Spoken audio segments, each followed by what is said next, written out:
o São Paulo melhorou a arrecadação nos últimos anos. A arrecadação em premiação e a arrecadação principalmente em bilheteria. Patrocínio, pelo último balanço, até caiu um pouco em relação a 2022 para 2023, os patrocínios. Se não me engano, caiu uma diferença até que curta. Mas o aumento é muito positivo e essa é uma das coisas que, inclusive, a gente elogia aqui, a possibilidade do aumento. Mas, ao mesmo tempo, aumentou a dívida. Aumentou o déficit anual, ano a ano, né? Aí, a minha pergunta, porque a gente não tá no dia a dia, eu quero entender isso. Como é que aumenta a dívida, aumenta a arrecadação, mas aumenta a dívida mesmo assim? Desculpa, só fazendo um adendo também. Porque, mais para adicionar dados, a gente até entendeu, o Casares falou em alguns momentos, dessa estratégia de você postergar, né, algumas dívidas de curto prazo para jogar para frente e alongar a cauda, né? Mas analisando o balancete, a gente viu que essas dívidas de curto prazo, elas ainda continuam altas, né? Cerca de 56% do total. Aí, complementando a dúvida do Chacon, a dívida ela aumenta, porque as despesas, claro, aumentam também, mas as dívidas de curto prazo nessa estratégia, você acha que vem funcionando? Porque elas continuaram aumentando também. A ideia do Júlio, né? Eu tô no futebol, óbvio, eu tenho noção do todo, porque o Júlio me passa. Nós temos uma reunião quinzenal com o departamento financeiro, toda a área de finanças, futebol, então a gente está sempre conversando sobre essas questões. Porque eu sei que o Júlio está muito empenhado numa busca de uma renegociação dessas dívidas, de um novo caminho para alongar mais prazos, diminuir o pagamento de juros anuais. Então o Júlio está. Então ele está trabalhando e eu acho que em breve teremos alguma novidade nessa área.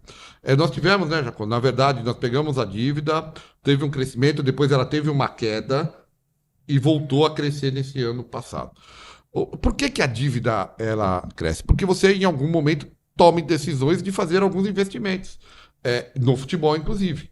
Então, a gente achava que a chegada do Lucas e do Rames, naquele momento, a gente continua achando, que na chegada dos dois para as fases finais da Copa do Brasil, iam mudar a história daquela competição. A gente apostou na autoestima do todo, na autoestima do torcedor, na autoestima do elenco e trouxemos o Rames. O Lucas deu resultados e continua dando em campo. O Rames não deu ainda desportivamente, apesar de ter dado bons resultados do ponto de vista desse crescimento do ânimo do torcedor. Vocês lembram? A torcida foi recebê-lo lá em Congonhas. Sim.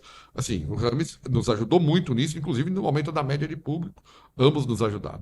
Então, óbvio, a premiação de competição, ela hoje é fundamental. Hoje nós temos 4 caminhos para você recuperar, pouco a pouco, diminuir a dívida, que é a arrecadação de bilheteria, que hoje ela é importante para nós, televisão, a arrecadação de premiações por conquista e a venda de atletas. São esses 4 pontos que nós temos. Ano passado nós fizemos investimentos também para que o time ficasse melhor, reforçamos o time. Então, o balanço demonstra isso. Mas a gente acha, e eu acho, conversa isso com o Júlio, nossa dívida é absolutamente controlada. Nós temos, eu tenho empresa, tenho negócios, tal.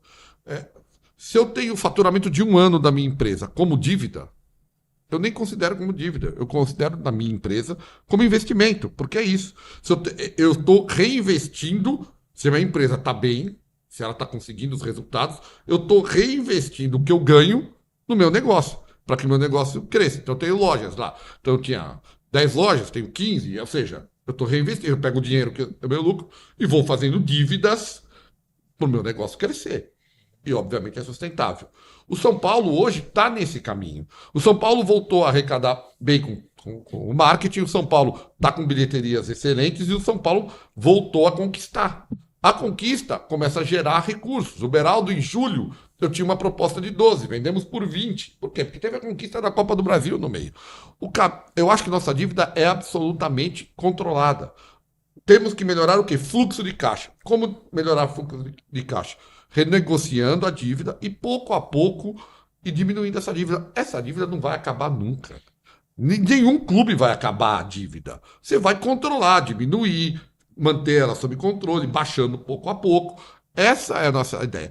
E se a roda, eu sempre digo a mesma coisa, se a roda não girar, ela não gira. Ou seja, se a gente não tiver times competitivos, você não vende bem atleta, você não arrecada com o torcedor no estádio, se o time não for competitivo, o torcedor não vai, e você não conquista ou se aproxima de posições que te dê mais dinheiro. Então nós precisamos investir no time, o máximo que a gente puder, que é muito longe ainda. Saiu uma matéria do Rodrigo há poucos dias no UOL, falando que o São Paulo, acho que foi o nono, não lembro, nono, oitavo, de investimentos na temporada passada no jogador, e só 6 times arrecadaram mais do que investiram em atletas, e o São Paulo está entre os 6. Então, a gente vai devagarzinho. Hoje, o grande problema nosso é que a gente paga 100 milhões praticamente de juros bancários por ano, da dívida que temos com os bancos. É aí que está a questão. E o que o Júlio está tentando diminuir esse pagamento, alongar, ao invés de pagar 100, se a gente conseguir trazer isso para 50, 40 por ano num alongamento, sobram mais 40, 50 milhões para investimento. E aí você investe melhor no time e você pode ter mais chances de conquistar e mais recursos vai entrar.